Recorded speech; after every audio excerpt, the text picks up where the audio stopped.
it's our job as marketers to explain the clients, because sometimes we do have clients that, maybe they created their own brand because they became famous on social media and they're great at what they do, but they're not great at marketing their own products.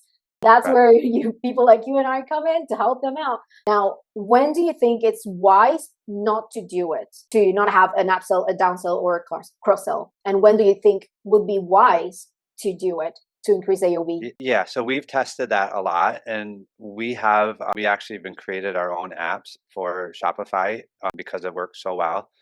On the product page where they can click and add a product there is the best place, and that doesn't hurt conversions. So we're very, very data driven.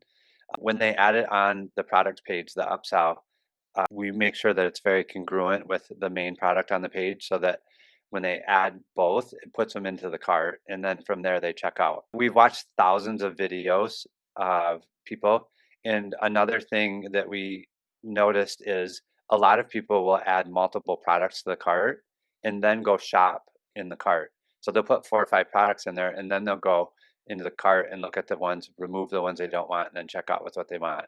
So we really try to help them make the decisions in the product page area. And then once they're in the cart, we actually want them to go ahead and then move into becoming a buyer or a client where now we get to market to them over and over and over. Great. Now, you mentioned that you guys are very data driven, and I want to ask you, what are some key metrics? Let's say that Joe is watching this and he has his own business.